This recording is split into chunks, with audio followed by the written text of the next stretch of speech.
एक ताकत होना होगा और हमें ताकत मिलती है शाहीन बाग की महिलाओं से, जो लगातार धरने पे बैठ गई और शाहीन बाग की तर्ज पर पूरे देश में और बिहार में सैकड़ों की संख्या में शाहीन बाग बन गया।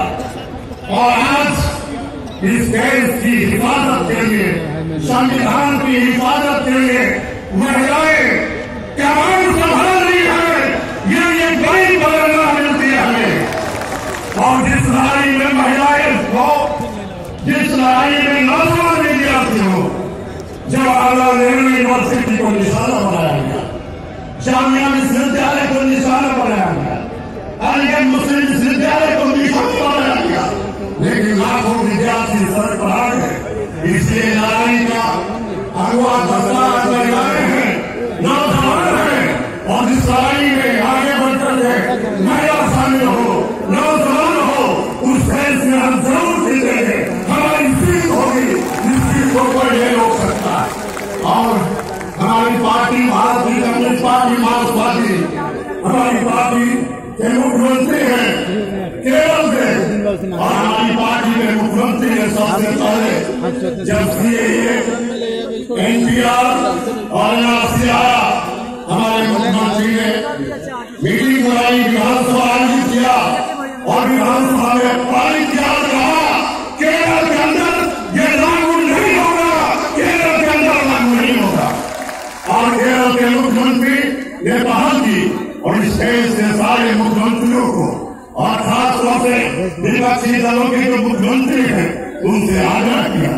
और बहुत प्रसन्नता की बात है, कई राज्यों में ये प्रस्ताव पारित किए गए।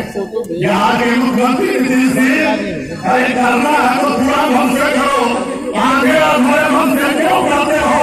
जो किए होंगे हमारी जनता के आंदोलन के आपको लाना चाहिए प्रस्ताव, आपको लाना चाहिए प्रस्ताव। आज की रैली का ये बहुत ही महत्वपूर्ण मुद्दा है। इनका सामना ये साफ साफ कहिए, सीएए नहीं चलेगा, रद्द करो। और एनपीआर के बारे में आप भ्रम पैदा करना चाहते हो। आप साफ दिल आपका साफ नहीं है, लेकिन जनता क्या कर चुकी है।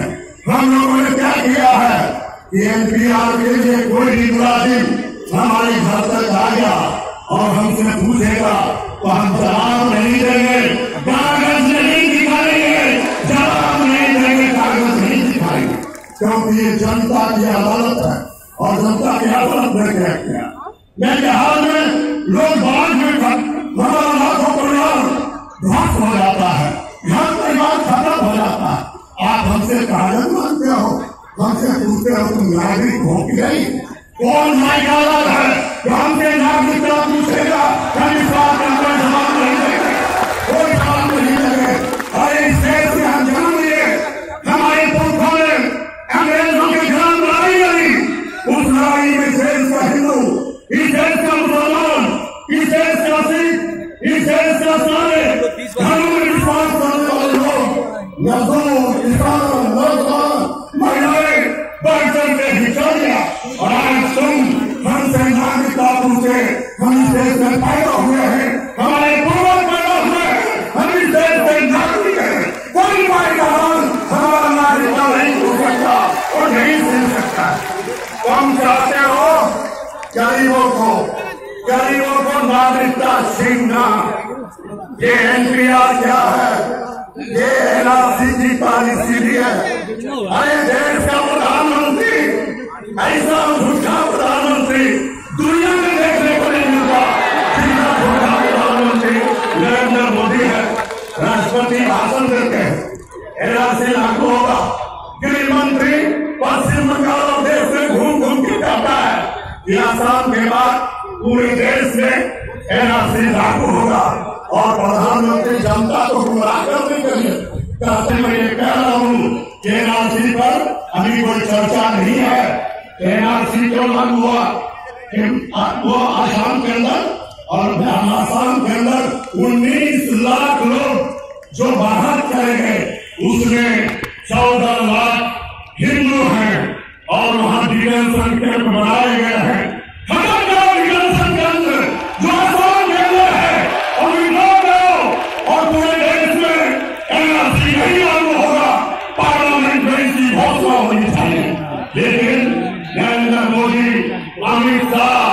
ये भाजपा वाले, आरएसएस वाले, हम सलाम करते हैं, बड़ी संख्या में अभी भी लोग आ रहे हैं ये भाग के लिए।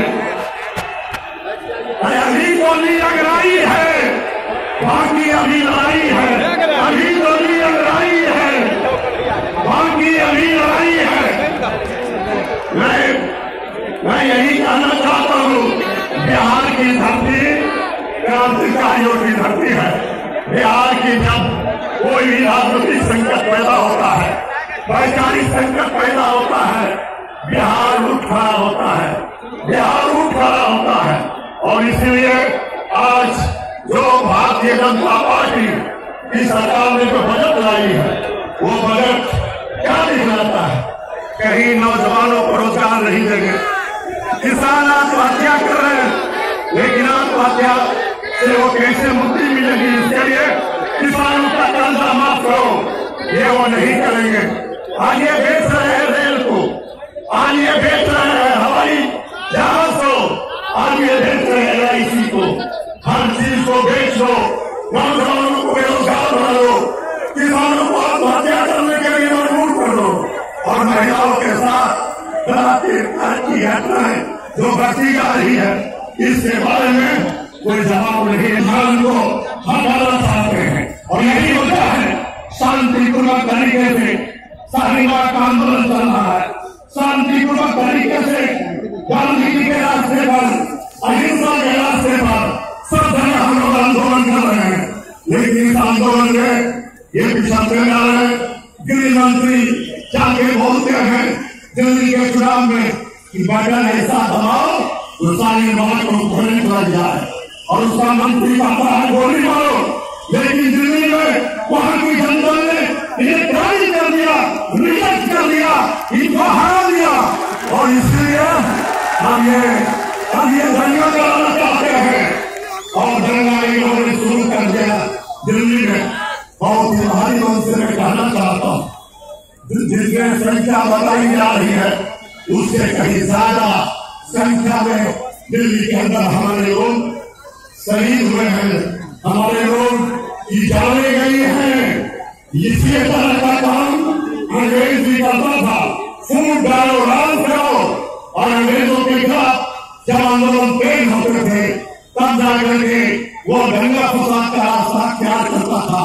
लेकिन महात्मा गांधी और देश की आजादी का नेतृत्व करने वाले लोगों ने जनता को समझाया, जनता एकजुट हो गई और अंग्रेजों के खिलाफ बड़ा लगाम हुआ, और इस देश से अंग्रेजों को हमने भगाया था। आरएसएस किस खेती हुई है, सही बंगाल की खेती हुई है। इसलिए हमारी एकता रहनी चाहिए, हम एक थे, एक हैं, आगे भी एक रहेंगे, ये हमारा संकल्प होना चाहिए। और हम सब मिलकर देश की बचाने की लड़ाई जो हमने शुरू किया है, संविधान को बचाने की लड़ाई को शुरू किया है, उसकी रक्षा करेंगे। और महात्मा गांधी का हत्यारा महात्मा से उसके विचारधारा को किसी भी कीमत में हिंदुस्तान में हम नहीं छोड़ने देंगे। यही संकल्प लेकर के यहाँ से हमें जाना चाहिए। यही कहते हुए मैं अपनी पार्टी, भारतीय कम्युनिस्ट पार्टी मार्क्सवादी की तरफ से आप सबों को सलाम करते हैं, प्रणाम करते हैं, क्रांति का निवारण करते हैं और अपनी बात समाप्त करते हैं।